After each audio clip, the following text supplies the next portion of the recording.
Yes. Nahitihuse bigishushe yari kirategura uburemere bw'intare. Nahitihuse ukiremvye yari kirategura uburemere bw'intare. Nahitihuse bagusohoye mu nzu yari kirategura uburemere bw'intare. Nahitihuse bariko baragucira amate bakuvuma yari kirategura uburemere bw'intare. Nahitihuse ibintu bigishushe mu mushuhira ibibazo byahagurutse igasa nk'icecetse yari kirategura uburemere bw'intare. Ariko niho mumbwirira umuntu akwegereye ati nahitihuse kugukiza cyagihe wari ugifata ukiremvye yari kiragutegurira uburemere bw'intare. Haleluya! Nahitiyashoboye kumanuka yihuse kugutabara igihe abantu bari kovuga ngo nta mana ufise, ikihorera bakakuvuma amate, ikicecekera bakakwita katacumaze, ikihorera bakavuga ngo uzopfa ntacu ugezeko, ikihorera bakagusohora mu nzu, ikihorera bakavuga ko uri umuntu ajya amadeni atariha, ikihorera igaceceka bakavuga ko uri umu escrow ariko ntiyihute gutabara, ikinumira ukagerageza kurondera ibintu ukabura, ikihorera. Nahitihuse yari kirategura uburemere bw'intare. Nta muntu ari hano yotera haleluya. Muvyagira Imana ibaho umugisha, wicare mu mugisha wawe mu izina rya Yesu. Hari igihe umuntu mwari buraturabira Abami ba kabiri igice cya 19 ku murongo waho wa 4 kugeza ku murongo wa 6. Hari igihe umuntu ashobora kuba mu bihe bikamuvuza amahoro akavuga ati Mana ndagukeneye ngwino ntabara. Imana igasa nk'icecetse, umuntu bakamuturubika akamaramazwa akambwa agashambara agatukwa ibitutsi, rimwe na rimwe n'ingwara zikajamwo, umuntu akagwara akaremba, rimwe na rimwe abarozi bagatezamwo, abarozi bagatera bakugara ubuzima bw'umuntu, akavuga ati Mana yanje uri hehe ko ntakubona ngo ntabare. Ariko Imana yambariye ati mbwira umuntu ari hano nahitihuse bigishushe yari kirategura uburemere bw'intare. Yari igomba abantu kibambura ijambo, yari igomba ngo yerekane kari ikomeye. Imana tfashe cyane gose. Mariya na Marita barabwira Yesu, baramubwira ati iyo uza kuhaba Lazaro ntaba yarapfuye. Birashoboka ko Imana canke Yesu batatebutse urupfu rugishushe, batatebutse inyatsi gishushe, batatebutse ibyago byahagurutse byasaze, ariko nagira ndakubarire naho barageze kure ntago ariko gupfa, yari kitegura uburemere bw'intahe. Kandi uyu munsi yambariye yuko uburemere bw'intahe yari imaze iminsi iri kirategura. Hari abantu baza gusohoka binjira muri izo ntahe. Niba urimo hagurutse utere haleluya, ongera utere yindi haleluya. Nahitihuse ku myaka yawe wabona ko ariho utegerezwa kuronkera icyo ari kurarondera. Imana yo mw'ijuru yari kirarema uburemere bw'intahe. Kumbure bavuga ngo n'inyuma ya Zeri irakora, kumbure bavuge ngo nabo biba biboneka ko vyananiranye, Imana irashobora gukora. Haleluya.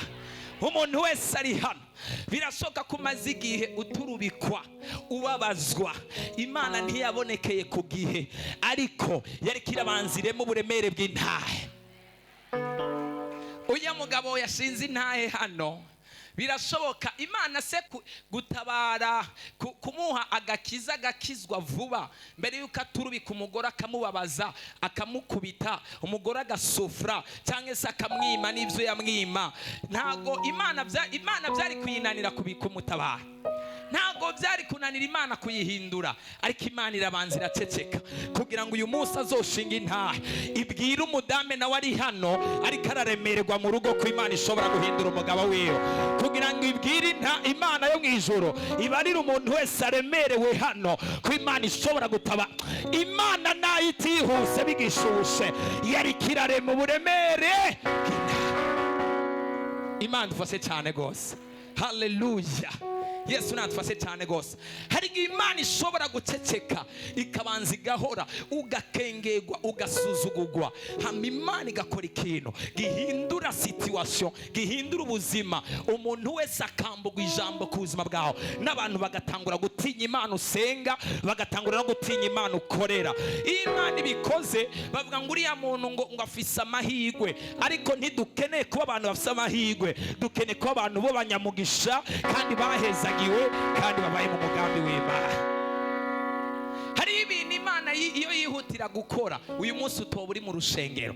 Hari ibintu Imana yihutira gukora, uyu munsi utoba warakijijwe. Hari ibintu Imana iyo yihutira gukora, uyu munsi utoba uzi agaciro kayo. Hari ibintu Imana iyo yihutira kubikora, uyu munsi utoba uvuga gukomera n'inkomezi z'Imana. Ariko yarahoze iraceceka kugira ngo ireme uburemere bw'Imana. Dusomera ijambo ry'Imana. Duhagurutse twubashye ijambo ry'Imana. Abami ba kabiri ibice 19 turahera ku murongo wa 4. Ego. Dusome mu izina ry'umwami wacu Yesu Kristo. Amen. Gusenga kwa Hezekiya 4. Ngo kumbure Uhoraho Imana yawe yokumva amagambo yose ya Rabushake, ayo shebuja umwami wa Ashuri yamutumye gutuka Imana nzima. Uyu ni Ezekiyeli ariko aratuma abasuku biwe cyangwa se abakozi biwe kumuvugishwa n'Imana ya Isaya, agende kubwira Isaya umwami w'Ishuri yari yateye muri ku Bisirayeli, kuri Ezekiyeli, agomba kubica. Ahagarara hanze. Bibiliya yambwiye ngo yarafise ingabo 1,885.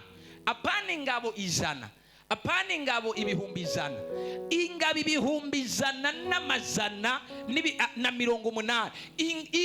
1,180 hamwe na 5 bahagaze hanze, biteguye kwinjira mu bami ba Isirayeli kugira ngo babice canke binjire hamwe no mu gisagara bagirire n'ababisirayeli. Ariko babanza bahagarara hanze, batangura gutuma umugabishwa w'ingabo atangura gusuzugura Imana ya Isirayeli, atangura gutuka Imana ya Isirayeli, atangura kwatura amajambo mabi ku Mana ya Isirayeli. Hanyuma Ezekiyeli nk'umwami yumva aya majambo, atahamagara havuga ni genda mumbwirire umuvugishwa n'Imana Isaya, mumubwire ibyo umwami w'Ishura ariko aravugira hano.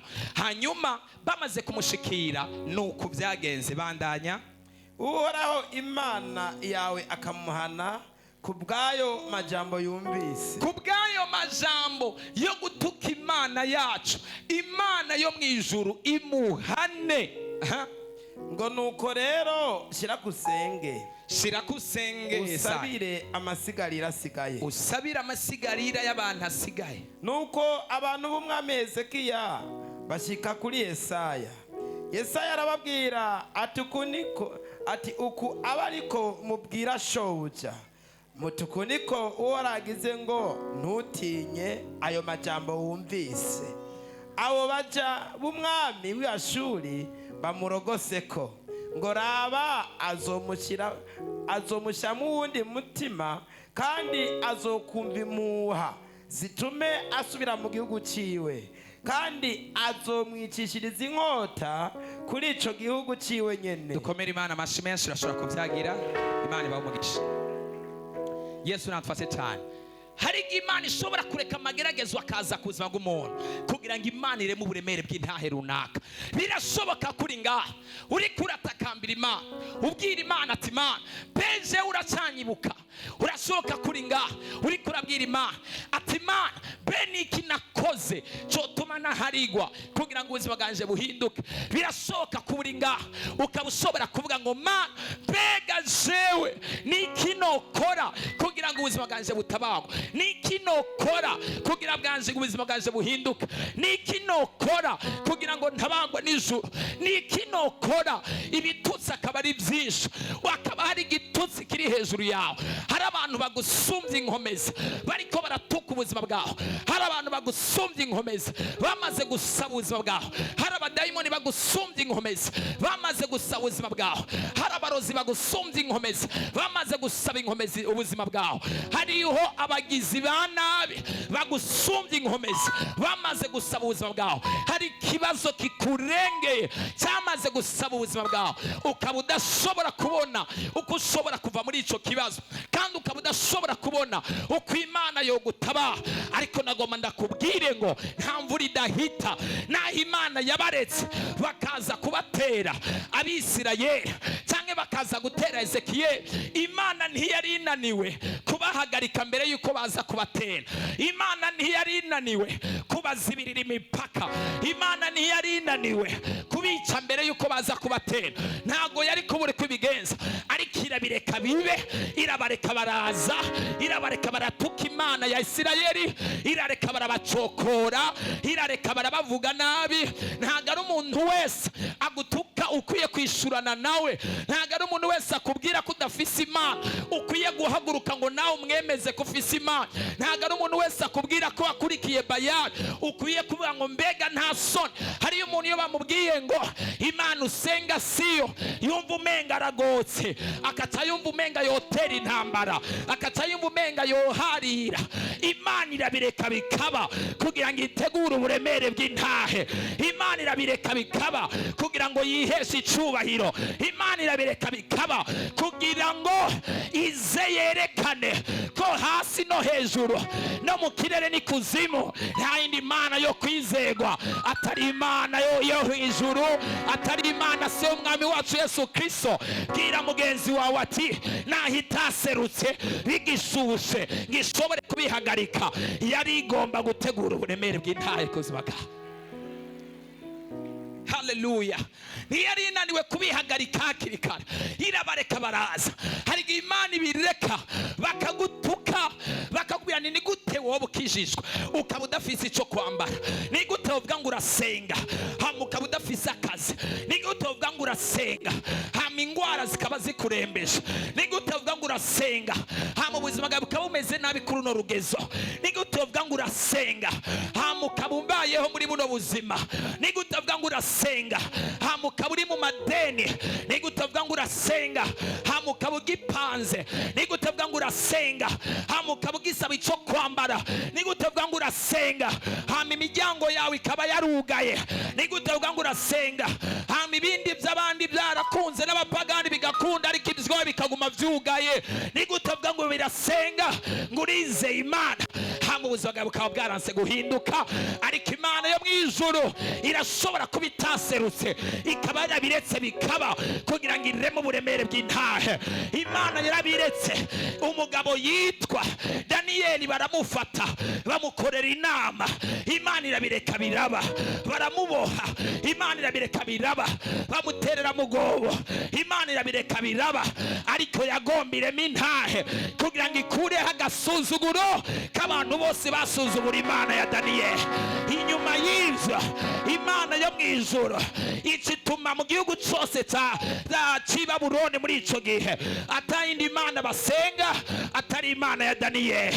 Imana yagomba guca agasuzuguro kandi yerekane ubunini bwayo kishobora gutabara umuntu wayo ari imbere y'imigunza y'intama ay'intambwe, kishobora gutabara umuntu wayo naho baba bamutaye mu kinogo, kishobora gutabara umuntu wayo no mu gihe yamaze kugera mu rupfu. Hari ibintu Imana yaretse biraba ku buzima bwawe wibaza ko ugiye gupfa, n'ababiguteje bashobora kuba bahagaze barindire babona ukundi ibintu bikuyangarana, barindire baraba ukundi ibintu bigupfana, ariko Imana yarabiretse biraba, ariko ntizobireka ngo bigushiye ku iherezo. Haleluya. Yariko irategura uburemere bw'intahe. Nta muntu ari hano yotera haleluya. Bwirira umuntu akwegereye ati naho yabiretse biraba ntago izokwemera ko bigushira ku iherezo.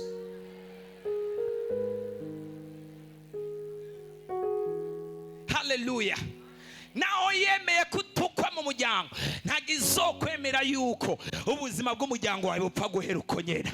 Naho yemeye kuhura n'ibyago n'amakuba ntabwo izemera ko ubuzima bwawe buherera aho nyene.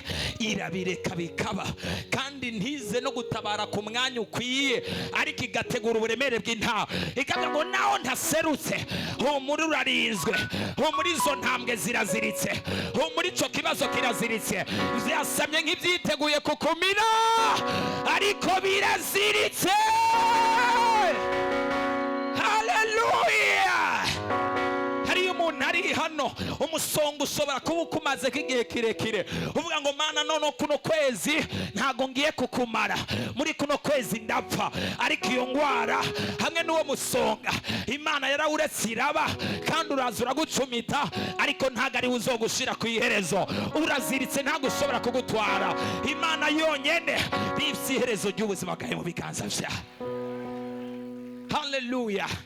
Yesu nadufashe cyane gose, Yesu nadutabara. Irabireka bikaba kugira ngo ireme uburemere bw'intaha. Imana dufashe cyane gose, Yesu nadutabara. Abatazi Imana yacu rero, abatazi banga tugenda, gira mwezo atabatazi banga tugenda, barabona byakomeye bakabona kabaye, kumbe ntibamenye iyo bikomeye ko ari Imana yacu bigiye guhaguruka gukora. Ntago mubyumvise, reka ndabisubiremwo.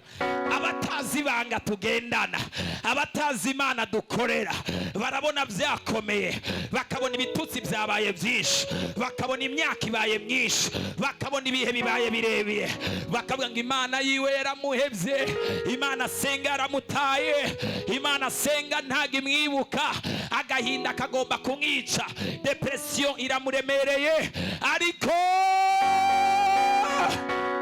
haleluya, iyo bikomeye niho Imana yacu iseruka. Byukuri muri Yesu turaryamanye, uko tubayeho, uko byayobeye abayuda, byayobeye abafarisayo, ndetse n'abasadukayo birabaye. Byukuri muri uko tubayeho, uko tubayeho, byayobeye abayuda, ndetse n'abasadukayo birabaye. Ariwe byukuri, haleluya, byukuri muri Yesu turaryamanye ibanga.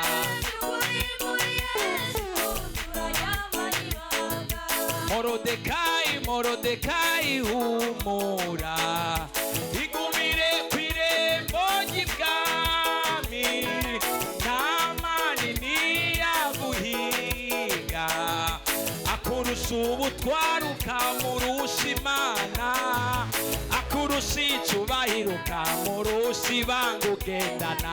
Humura ntaco uzaba, humura ntaco uzoba, humura ntaco uzoba.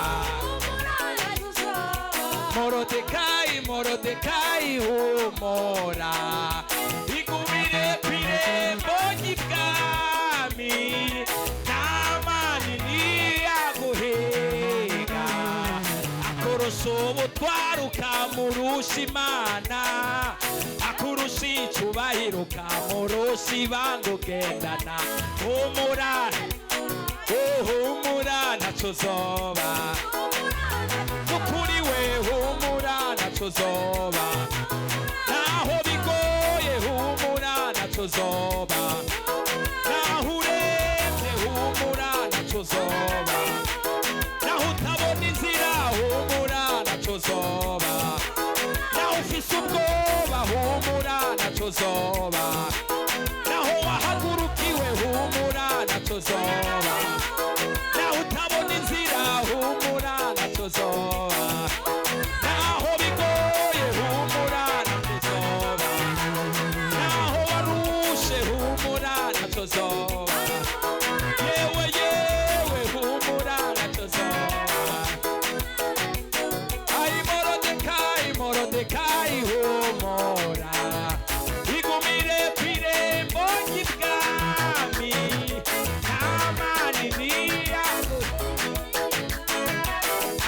yesu ubutwaro ukamurusha imana akurusha icyubahiro ukamurusha humura natuzoba mukobwa wa yesu humura natuzoba wa mugabo we humura natuzoba nahurushe cyane humura natuzoba imana irakuzi humura natuzoba imana irakwibuka humura natuzoba ntabwo yagutaye humura natuzoba ntiyakwibagiye humura natuzoba ubwoba ni bwinshi humura natuzoba umukobwa wa yesu humura natuzoba wa mugabo we humura natuzoba imana irakurinze humura natuzoba izogutanga imfubyi humura natuzoba igiye guhaguruka humura natuzoba izokugirira neza humura natuzoba izokurekana gatoya humura natuzoba humura natuzoba. Hallelujah! Tela hallelujah! Mbwirira abantu bakwegereye ati humura natuzoba mu izina rya Yesu. Hallelujah! Umwami w'Ishura acahagarara ku nkuta zigize ubwami bwa Ezekiyeli atangura gutuka imana Ezekiyeli akore. Haravuga ngo Ezekiyeli imana yawe nta kigenda, Ezekiyeli imana yawe yaraguta, Ezekiyeli imana yawe nishobora kugutabara mu maboko yanjye. Hari abantu bari hano bahamagawe n'abapfumu, abandi bahamagagwa n'abarozi, abandi babwirwa n'abibaza ko babasumbye inkomezi, abandi babwirwa n'abantu babibaza ko bafise mu biganza byabo. Hari igihe umuntu ashobora kugukontorora cyangwa kugutegeka cyangwa kugufata nabi kubera ari wakugaburira, kubera kwambika, cyangwa ubaye mu nzu yiwe, cyangwa kubw'iyindi mpamvu iyo ari yo yose, akavuga ngo nta mana yo gutabara mu biganza byanje, akavuga ngo nta kintu cyo gukura mu maboko yanje. Ariko nagira ndakubarire, bazi ubushobozi bw'ibyo batunze hamwe n'ibyo bisunze mu gukanga ubuzima bwawe, ariko ntibazi ububasha bw'Imana dukorera, kandi ntibazi ubushobozi bw'Imana ishobora kugutabara, kandi ntibazi n'ukuntu Imana ya kino gicaniro ishobora kurambura ubutabazi igatabara ubuzima bwawe. Ndasenga Imana yo mu ijuru irungika ubufasha bugukwiriye mu izina rya Yesu. Hallelujah! Aratuka Abisirayeli, arababwira amajambo mabi akomeretsa imitima yabo, nkuko hari bamwe bariko barabwirwa ayo majambo hano. Hari abandi batayabwirwa n'abantu, ariko ibihe by'ingwara ziriko zirababwira nta kintu na kimwe cyo gusohora mu ingwara mu mubiri wawe, nta kintu na kimwe cyo nkura muri uyu mubiri wawe. Izo ni ingwara ziriko ziravugana nawe. Ubukene buriko burakubarira ati nta kintu na kimwe cyo gutabara mu biganza byanje.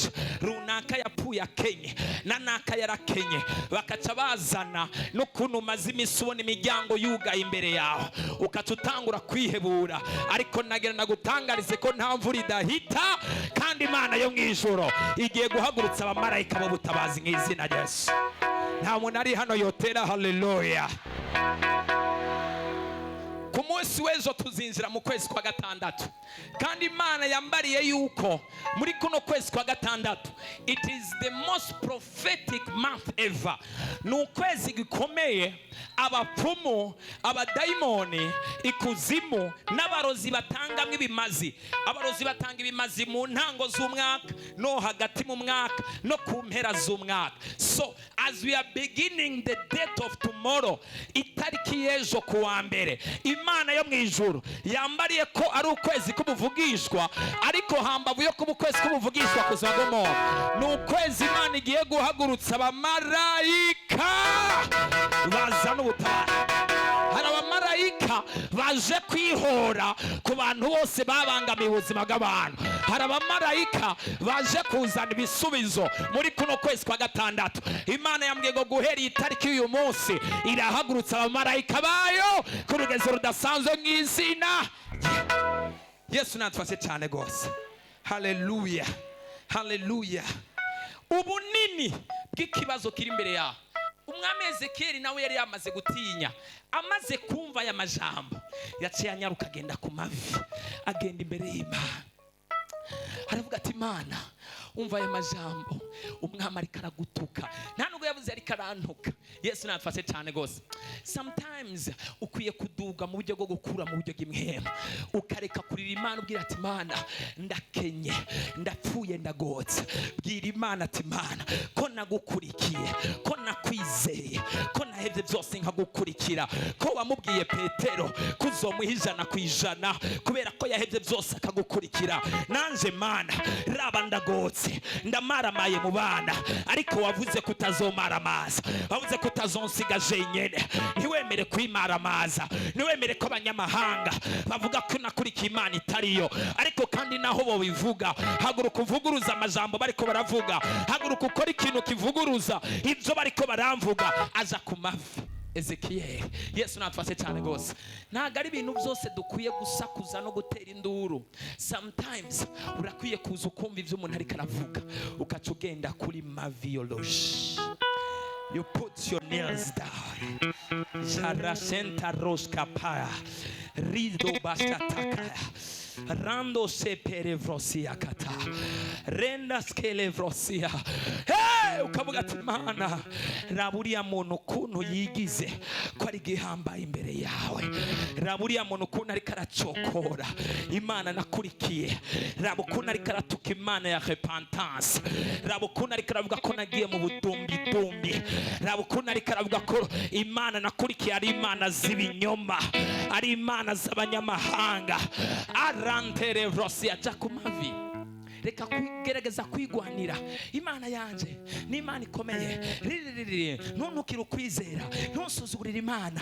Niwaja ku Mana yanje aho nitumvikana, niwaduga ndaduga, mvugira ibindi byose nabi, ariko Imana yanje uyireke. Imana ntiyagutumiye kuja kuyidefanda, kandi Imana ntiyakubwiye kuja kuyivugira. Nta muvugizi wayo yatumye hano ku isi, ariko yatumye abaserukizi bayo, kandi itumye umuserukizi wayo iramurungikana n'ikigomba gukora. Kandi irungitse umuserukizi wayo iramurungikana n'ubufasha n'ubutabazi bwose akeneye. Iyo umuambasaderi ari mu gihugu runaka agahura n'ingorane, ntago aza guharira nabo muri ico gihugu, acakora ku nsinga akavuga ngo mu gihugu runaka bimeze uku nuku, agahamagara hejuru, hama bo hejuru bakaca bamenya ukuntu babigenza, kubera yuko wewe n'umuserukizi ariko afise abantu bamurunga. Nagomba ntangariza umuntu wese ari hano, Satani yahagurukije intambara, Satani yahagurukije ikintu runaka. Reka gufata umwanya wo gutukana, reka gufata umwanya wo guhangana, reka gufata umwanya wo kwibuza amahoro, kubera ikuri kurarara utaryamye ijoro ryose. Iyo ntambara sigwawe yirekere mwemu yera igwane. Release that pain. Imana tufase cyane gose. The whole night uri kurapfuna imiseru ijoro ryose. Yes, kino kigabo gikorera ikintu kibone kuri Imana. Yes, uyu mwana araduhisha amahoro ntayo, indwi yose ugahera in pain, uri mu gahinda. Bwira umugenzi wawe akwegereye ati sohora ku gahinda. Iyo ntambara sigwawe, iyo ntambara sigwawe, reka Yesu ayigwane. Niwagerageza kugwana intambara atari gwawe, uzotsindwa. Niwagerageza kugwana intambara itari gwawe, Imana ntizobana nawe. Niwagerageza kugwana intambara itari gwawe, uzomaramara. Niwagerageza kugwana intambara itari wawe, icyakana uzokora amakosa, kubera intambara sigwawe. Intambara ni ya Kristo, urugamba ni rwa Kristo, urugamba ni rwa Kristo. Naho wahagurukiwe, reka Yesu akore. Imana ifashe cyane gose. Mose aravuga ngo Mana, warambwiye ibintu 10 narabikoze muri Egiputa, naranakonvese Farao n'Abisirayeli nabazanya, ariko ngeze imbere y'ikiyaga gitukura kandi sinzi kugurura ikiyaga. Hari abantu bashaka kuva muri Egiputa bazane n'abisirayeli babageze ku kiyaga gitukura, hama bashake no kugurura inzira mu kiyaga gitukura. Kugurura ikiyaga gitukura ni bya Kristo Yesu. Mu yandi majambo, hari ibintu bimwe na bimwe uyu munsi ubirekere Kristo Yesu. Bandanya ku mavi, bandanya wegera Imana, bandanya Kristo. Hari intambara agiye kukugwanira kandi agiye kuzikura imbere ya mwizina rya Yesu. Imana tufase cyane gose. Ubunini bw'ibiri ko birakugerageza. Ezekiel rero afite ubunini buto cyane gose. Umugani wa muntu yavuze hano buciriritse. Rafise inkomezi nkeya, ingabo ibihumbi amajana, ingabo ibihumbi ijana hamwe na 85 zaje kumugwanya. Akacaraba umviriza kandi kantu kanjohe nuko tutasomye imirongo yose muri Bibiliya. Barabatuka bakaguma bahoze, bakaguma bacecetse. Imana yanyu ni Imana atakimazi. Bibiliya yambwiye nta na kimwe babishura, baguma bacecetse. Yesu natwase cyane. Imana iguha urugezo rwo gukura mu gakiza no kuduga mu kwizera, kugeza ku rugezo abazogutuka, abazokuvuga n'aba abazogerageza kugwana Imana yawe. Ubandanye wicecekeye, ubandanye mutuzo, ubandanye guhorama. Ndasengeye umuntu wese hano yari karananigwa akumva nawe yoterana ibipfunsi ahantu bidakenewe, Imana yo mwijoro ikurungikira kwihangana n'ubutabazi bwihuse. Imana tufashe cyane gose. Haleluya. Hari yaho bikenera kuvuga, ariko hariyo n'ikindi gihe bisaba yuko uceceka ukagwana intambara yawe bukebuke. In the middle acagenda ku mavi. Yesu natufashe cyane gose. Haleluya, haleluya. Ariko naho bacecetse hari ahantu ku mavi, somewhere on his knee, yari karafukama abwira Imana ati, Imana, stand up for me, fight for my battle, ngwanirira intambara. Yesu natufashe cyane gose. Hari abantu hano bamaze igihe basakuza ingeso runaka zaranse kubavako. They are fighting with their habits ziranga kubavako. Hari igihe bisa kuvuga ni mwe muyera, ngwanirira intambara. Naragerageje, narakoze effort yose yo guhagarika ingeso, ariko byanase. Fight for my battle. Yesu natufashe cyane gose. Haleluya, haleluya, haleluya. Ndababwira ibanga rimwe. Hariho imwe mu mbi zimwe na zimwe zitera ingeso, cyane cyane mu buryo bw'abadayimoni bo mu bwoko bw'ingeso runaka. Ifata umuntu zidasabwa ko zirukanwa ngo sohoka ngo zigende, ariko izo mpemu mbi mugihe wamaze kubona ko wafashwe n'ingeso runaka, bisaba kugenda uyigabanyiriza bukebuke umuriro n'ubukana. Ushobora no kugerageza indwi imwe ukavuga nti reka ngerageza indwi imwe ndabingeso ko ndayigabanya turabe. Indwi imwe ukabona irakunze, ukavuga ni reka nongere ngerageze iyindi ndwi ya kabiri ndabe yuko ingeso yamboshe, ndabe ko ndayigabanya turabe. They are pulled down, ziramanugwa hasi ingeso zimwe na zimwe. Hari ingeso zitapfa kugenda uko nyene bivanye n'ubunini bwazo. Hanyuma Ezekiel arageragezwa bikomeye, ariko abandanya afukamira Imana. Yesu natufashe cyane gose. Haleluya, haleluya, haleluya. Hari abantu bari hano babona umenga ni bato bato, ariko Imana ije kukugwanira, igiye kukongereza ubunini mu izina rya Yesu, igiye kukongereza ubwenge mu izina rya Yesu, igiye kukongereza strategy z'ukuntu uva muri ico kibazo. Hari ikintu nkunda kwiga ko cyane mu Cyongereza, baravuga ngo the lion is the king of jungle. Bisigura ngo intare n'umwami w'ishamba. Ariko ugiye kuraba, lion is not the biggest animal in the jungle. Ntago arico gikoko kinini mu ishamba.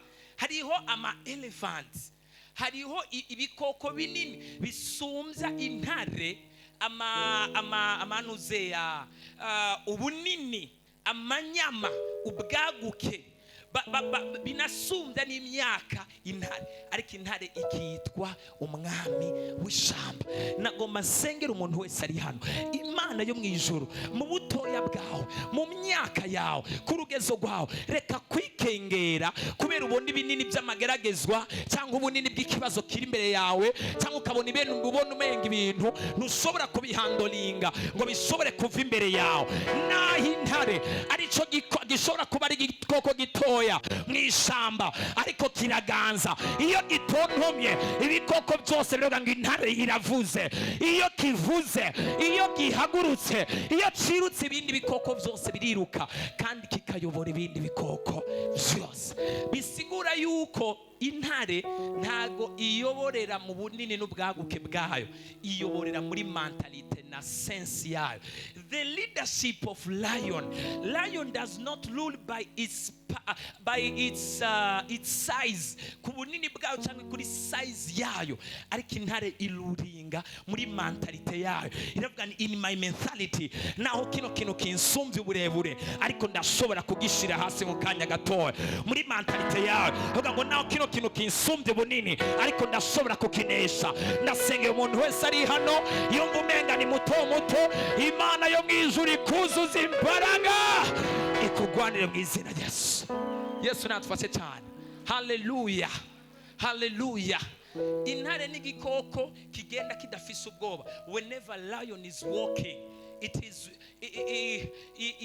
irihagararako, very bold, irihagararako kandi bifise amanyama, walking as if no one is scaring me here. Nta muntu n'umwe antera ubwoba hano. Ifise mentality ikomeye no kugira ibyizigiro bidasanzwe. Ndagomba mbwira umuntu ari hano, naho wowe ubona abantu benshi bagusumbya ubwiza, bashobora kugusumbya amahirwe, ariko wizere icyo Imana ishobora gukora hamwe n'icyo Imana ishobora guhindura biciye ku buzima bwawe. Abantu barasa ariko ntibanganye amahirwe. Abantu bashobora kunganya imyaka ariko ntibanganye inyenyeri. Abantu bashobora kunganya inyenyeri ariko ntibanganye uburyo bwo kuyimerita. Abantu bashobora kunganya cyangwa bakabasumbya ibintu ariko bakamerita ibintu bitandukanye. Mu byiyumviro byanje nizera ko nta hantu na hamwe Imana itokura umuntu kandi atanu na hamwe Imana itoshitse umuntu. Mu byiyumviro byanje nizera ko nta ngwara n'imwe idakira. Mu byiyumviro byanje nzi neza ko Imana ari Imana ikura muri vide igakura mu busa, umuntu ikamukura muri nyarucari ikamwicarikana n'ibikomangoma. Mu byiyumviro byanje nzi neza yuko Imana ishobora kukugeza ahantu ata muntu n'umwe mu buzima bwawe yiyumviriye ko wopfa ugeze. Mbwira mugenzi ati Imana iguhe guhindura ivyumviro vyawe. Haleluya.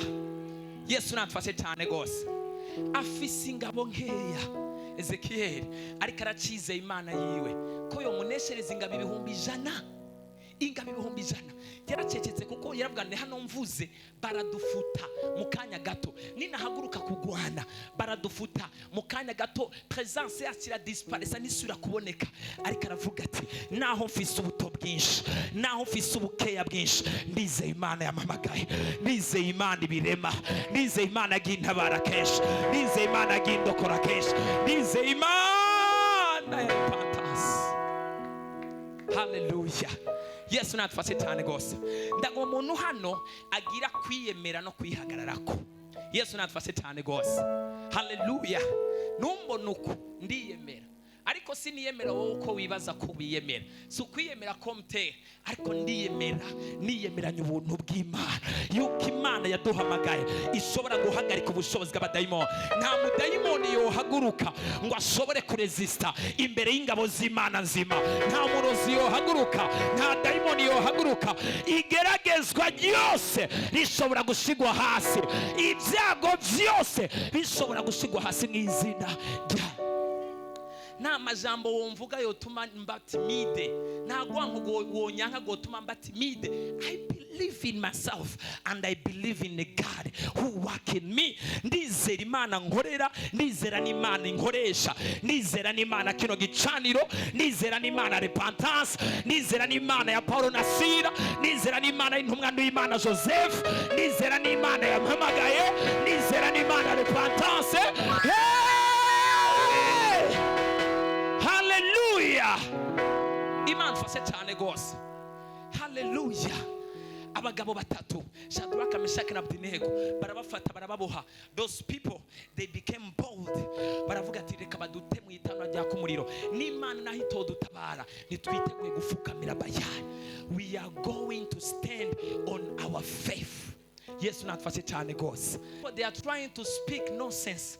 Abantu baragerageza kuvuga hirya no hino, n'abandi bakagerageza kukuvuga, n'abandi bakaguhagurukira, n'abandi they speak whatever they want to speak. Umuntu wese afite uburenganzira bwo kuvuga, ariko hari igihe kimwe umuntu azokuvuga umunwa wiwe ntusubire gufunctiona, ururimi rwe rukagobwa vuba. Hallelujah, hallelujah. Hari igihe umuntu avuga Imana ikihorera, ariko hari n'igihe umuntu avuga Farao Imana ikajahagurutsa ibyago 10 biza gukubita ubuzima bwa Farao bwose hamwe n'abegereye Farao bose. Ndasengera umuntu wese ari hano, abantu bakugwanyisha, abantu bakuvuze, inama z'abadayimoni, inama z'abarozi, ibigomba kugushira kwihereza ubuzima bwawe, inama za Satani zigomba guhagarika iyerekwa hamwe n'umuryango wawe, mbagomba kukwica mbere y'igihe cyawe izina rya Yesu Kristo. Ingwara zose zikuzimu Imana yo mwijuru ihagurutse ibyago 10 mu nzu z'abarozi, Imana ihagurutse ibyago 10 mu nzu z'abapfumu, Imana ihagurutse ibyago 10. Hey! Hallelujah. God can bring a reason why.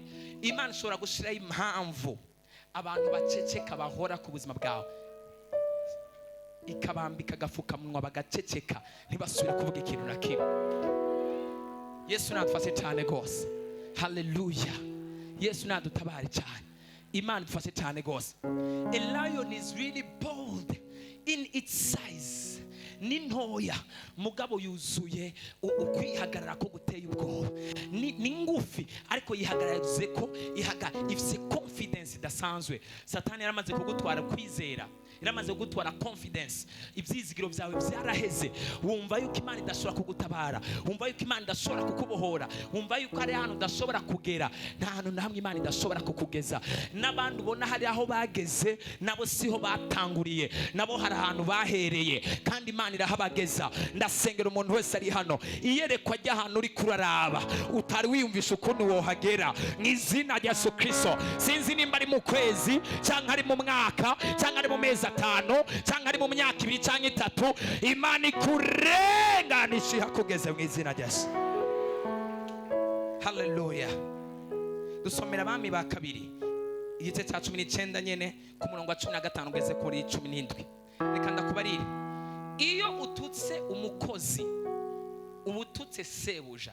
Iyo umututse umukozi ariko akora igikogwa yarungitswe gukora, shebuja akaba ari we yamurungitse kugikora, ugatuka uwo muntu, ntabwo uri kutuka uwo muntu gusa, ariko uri kuratuka na sebuja yamurungitse gukora icyo gikogwa.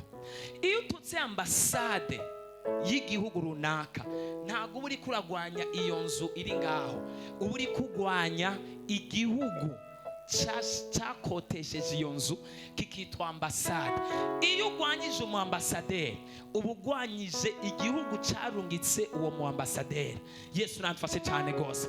Mu yandi majambo, nimba Kristo Yesu ari we yaguhamagaye, ukaba uhagaze mu muhamagaro wa Kristo Yesu, ukaba uzi neza ko na Kristo muri umwe, hakaba hari biriko birakugwanya, humura iyo ntambara sigwaho. Imana yo mwijuru yaguhamagaye igiye guhagurutsa abamarayika bahaguruka kukugwanira mu izina rya Yesu. Muri kuno kwezi kwa 6 igiye guhagurutsa abamarayika bahaguruka kukugwanira mu izina rya Yesu. Muri kuno kwezi kwa 6 igiye guhagurutsa abamarayika bahaguruka kukugwanira. Hallelujah, hallelujah, hallelujah, hallelujah. Na muntu yotera hallelujah. Ongera utere yindi hallelujah. So ugwanyije umukozi w'Imana ntago aba ari uri kuragwanya, uri kuragwanya Imana yamuhamagaye.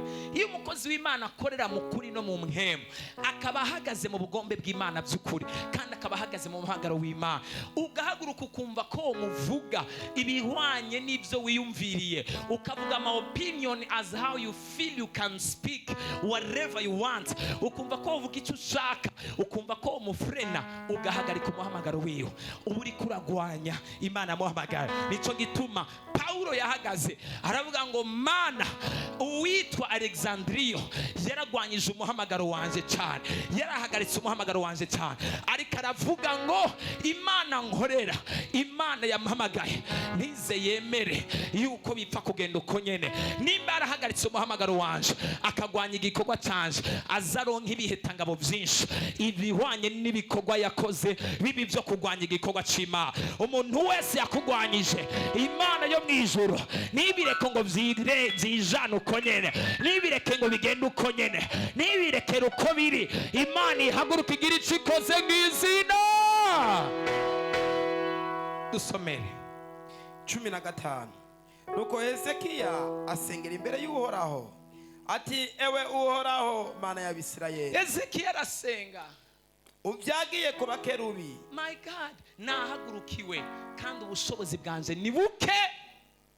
Ni wewe Mana wenyene ibihugu by'abami bose bo mwisi. Ego. Ni wewe waremye ijuru n'isi. Ego. Tega ugutwi Uhoraho, wumve, terereza inyonga zawe Uhoraho witegereze. Dio. Wumve amagambo ya Senakeribu. Ego. Yatumye no kudutuka, wewe Mana nzima. Uhoraho ni by'ukuri abami b'i Ashuri barahoneje ayo mahanga n'ibihugu byabyo,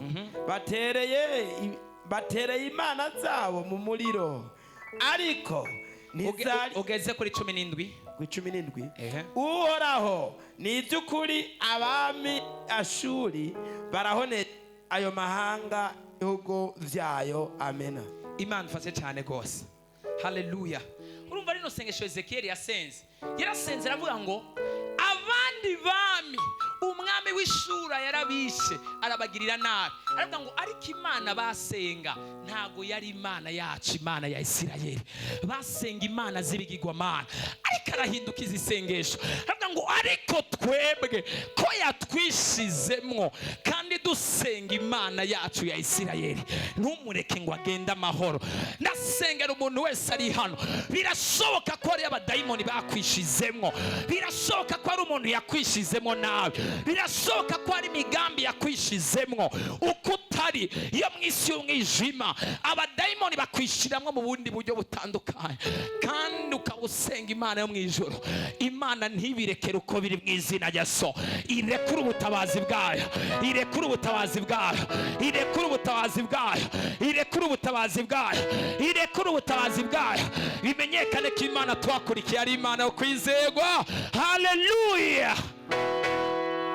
Haravuga ngo abandi yarabateye birashoboka, ariko Imana basenga ntago yari Imana yacu. Yesu natfase cyane, ntago yari Imana yo mwijuru. Basenga imana z'ibigirwamana byabo. Aha niho mpera ntangura kubwira abantu, reka kwikompara no kwigereranya n'ubuzima bw'abantu bananiwe n'abapfuye n'abatagize aho bagera. Hari igihe ushobora guhura n'ibiguca intege bikubwira ati n'ubundi nanaka yarakoze yaruhiye gupfa, reka gukora. No ubundi bindi bikabwira ati n'ubundi nanaka yaragerageje ibintu yabishoboye, hagarika, nta uzogera, nta kizovamwo, nta ntambwe uzotera, nta kintu uzoshikako. Abadayimoni bakaguca intege zo gutangura kugerageza ubuzima. Reka gukompara n'abantu, ntago byari kumunanira yuko Ezekiel yari kuvuga ngo Imana nimba uyu mwami yarateye bari akabamara, natwebwe aratumara aratwica. Ariko araduza isengesho haravuga ngo Imana basenga ntago ari Imana yacu, ariko twebwe nimba yahagurukiye Imana agatuka akavuga nabi Imana yacu, ntago biza kumuba amahoro. Imwemu mbi zose zahagurukiye Imana uri kurakora, zahagurukiye ubuzima bwawe kandi uri kokorera Imana yo mwijoro, mu kuyitangira, mu kuyikorera, mu kuyiririmbira, mu senga, mu kuyibera umwizigirwa, mu kuvuga ubutumwa, mu bikorwa bitandukanye. Ibyaguhagurukiye byose Imana mwijuru bicecekeshe mu izina rya Yesu. Dusomera hanyuma niwe murongo wa nyuma, nta wundi dusubira gusoma. Dusomere kuri 19 kuri 30 ugeze kuri 37.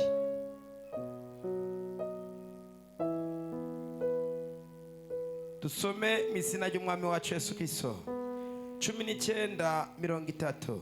Kandi amasigarira arokotse yo mu nzu ya Yuda bazokongera guhora imizi, bazokongera gushora. Oya singaho 19:35 ugeze ku 37. 19:35. Ego. Umumarayika atigiza ingabo z'Abashuri. Umumarayika atikiza ingabo z'Abashuri. Ndavugishwa hejuru ubuzima bw'umuntu uyu munsi. Imana imanure umumarayika agira icyo akoze kuri situation y'ubuzima bwawe mu izina rya Yesu. Ukuvuga amena n'inguvu nyinshi, umumarayika amanuke yihuse mu izina rya Yesu. Ukongereza amena yawe, Imana imanure umumarayika yihuse mu izina rya Yesu. Ukongereza amena, Imana imanure umumarayika yihuse mu izina rya Yesu. Ukutera haleluya, marayika amanuke muri situation yawe mu izina rya Yesu. Ukuvuga amen, Imana imanure marayika muri situation yawe mu izina rya Yesu. Imana imanure marayika mu rugo rwawe mu izina rya Yesu. Imana imanure marayika mu bana bawe mu izina rya Yesu. Imana imanure marayika mu muryango wawe mu izina rya Yesu. Imana imanure marayika mu bugingo bwawe mu izina rya Yesu. Imana imanure marayika cisha bugufi ibyari byagusabye, ibyari byaguhagurukiye, ibyari ko birakurondera. Imana imanure marayika. Nta muntu ari hano yotera haleluya.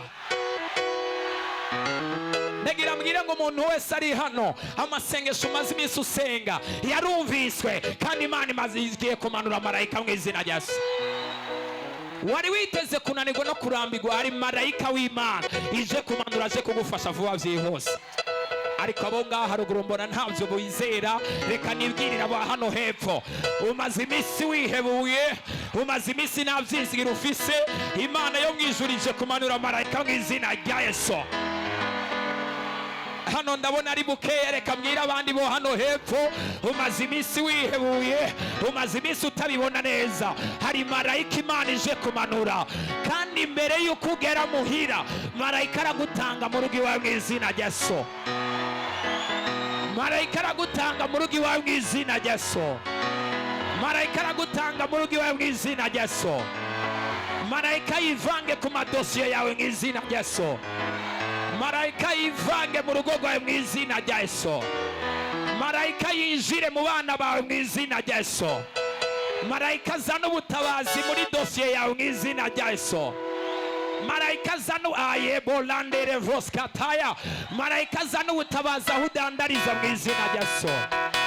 Marayika atembagaza agakenge umaze iminsi ukengerewe mu izina rya Yesu.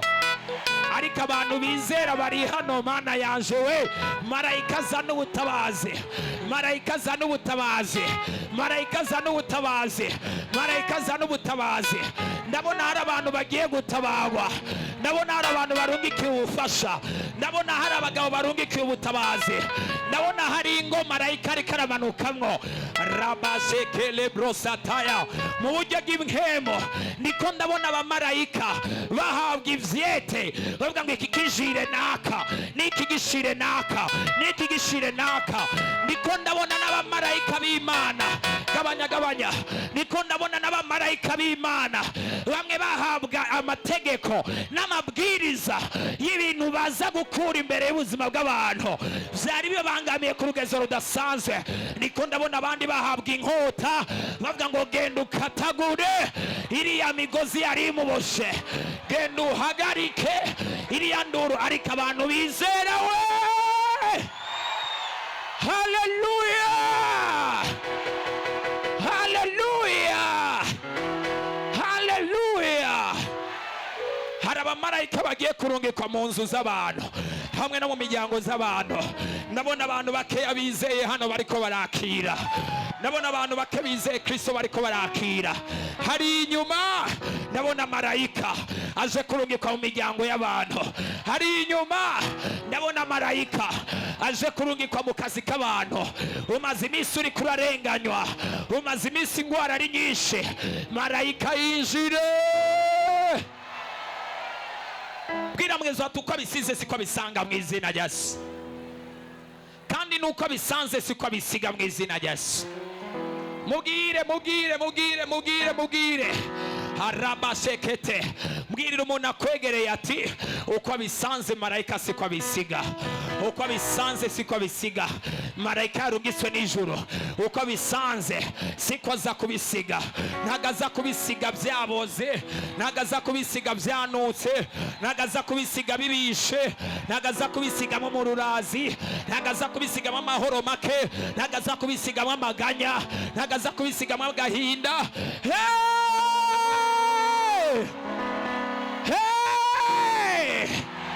Umumarayika yarungitswe n'ijuru, ingwara uko ayisanga siko ayisiga. In the mighty name of the Lord. Amarira uko yasanze siko ayasiga, inyatsi uko ayisanze siko ayisiga, guhemukirwa uko bisanze siko bisiga. Mpagaze kuri kino gicaniro ndiko ndabona abantu barungikirwa abamarayika, kandi baza bafise ivyandiko biriko amazina yabo, biriko amazina yabo. Ndiko ndabona amazina y'abakobwa, ndiko ndabona amazina y'abagore. Rabanda radebosketerevra jikatarabasete janta parabaria toseke ridabo santa yazaka ayerebo sekete. Hari ubufasha bwa marayika burungitse, ariko nta muntu yotera haleluya. Ndiko ndumva ijwi ry'Imana ari inyongorera ku bantu bari hano. Marayika w'Imana aza kubasanga bamaze guhabwa itegeko.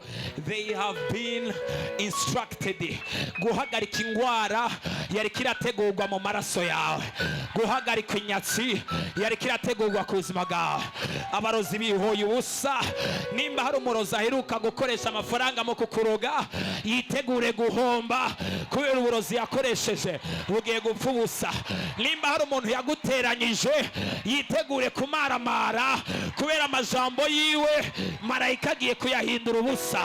Nimba hari umuntu yari amaze iminsi aguca intege, yitegure kuzicika kubera ko intege yaguciye mu gishingo cy'uko ari guca intege. Imana ije gukomeza umutima wa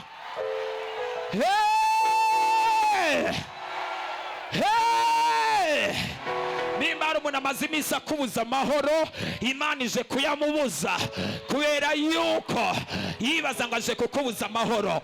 Abamarayika b'ubutabazi bamaze guhabwa amabwirizwa, bamaze guhabwa amabwirizwa, bamaze guhabwa amabwirizwa. Hari abamarayika b'ingwanyi baje kugwanira ubuzima bw'abantu. Ariko Mana yanje, abantu sinzi ko muriko muranye, sinzi ko muriko murizera rino jambo, sinzi ko muriko muranyumva. Hari abamarayika b'ibisubizo mbona bafise bimeze nk'imfunguruzo bariko barugururira abantu, bariko barugururira. Hari abamarayika b'ubwiza bw'Imana mbona bamanuwe n'ijuru, buzuye ubwiza bw'ijuru. Mbona bariko baramanuka baza kuzuza abantu ubwiza. Hari abantu mugiye kubona mubabone ku bwiza butandukanye. Rarabashata aye, haleluya, haleluya, haleluya, haleluya, haleluya. We marayika ararungikwa muri iryo joro, arabwirwa ati genda wice ingabo 100,000. Marayika umwe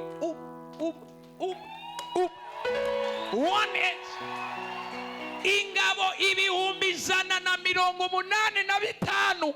Marayika umwe gusa, umwe marayika umwe, ingabo 185,000 byose abishyira hasi. Wa musozi we, wa murozi we, wa dayimoni we, wa kigatanya we, wa resistance we, wiyitiki imbere y'ingabo z'Imana nzima. Ayabara boshetere boshia darabasata rido bosketere bro. One angel, umumarayika umwe, ingabo 100,000, 1,000, 2,000, 10,000, 20,000, 30,000, 40,000, 50, 90, 100,000, 120, 130. Marayika umwe, marayika umwe, marayika umwe, marayika umwe. Kubera ukuri kirihebura kandi umaze iminsi uri kurasenga, kubera iki wacitse intege kandi Imana repentance ihari, marayika umwe wenyene aje guhindura ibintu byose ku gicubahiro cya Kristo.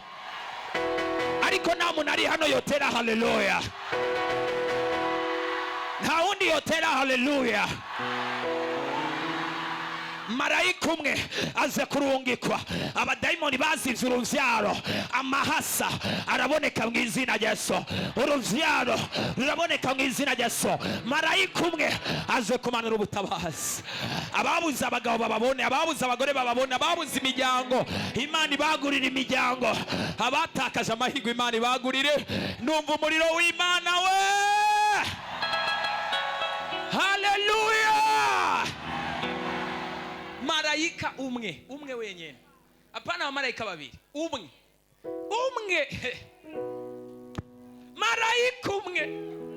marayika umwe.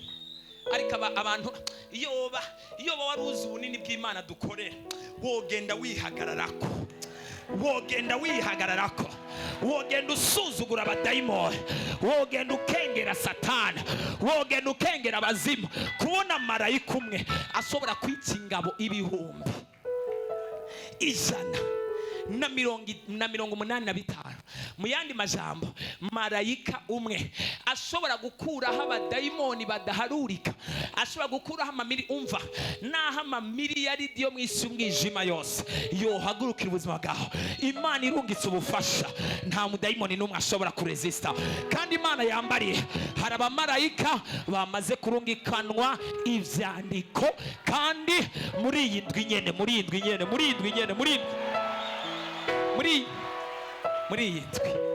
this man. Hallelujah. Why are you crying like nk'umuntu adafise aje niyava? Mu gihe umumarayika umwe arungitswe n'Imana ashobora kurigita ingabo 100,000. Ariko iki giharuro muracumva? Ingabo 100,000 na Yesu natfase cyane. Abakumenye Mana yacu barahiriwe. Shira mu gisirimu.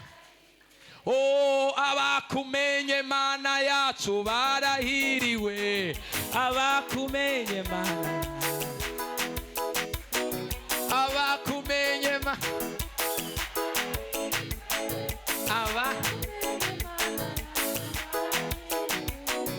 abakumenye Mana yacu.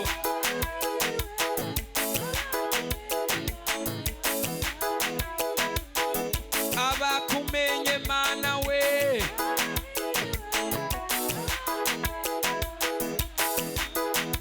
Sawa, ntabwo nza gusubira gusoma, uze kuhasoma. Ni mu bami, igitabo cy'abami ba kabiri, igice cya 19 ku murongo waho 35. Urasoma aho hasi gushika kuri 37. Niho uza kubona marayika ukuntu yaje mu ijoro baryamye, vuga ngo baryamye.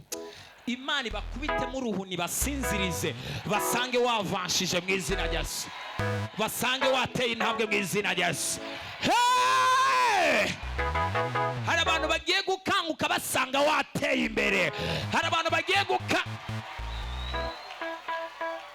ayatani ya basata ratoshke pariyaza zendele vrosia. Bibaza ngo baraguhambye, bakanguke mu gitondo babona uri kuragendagenda mu gisagara, moving the city.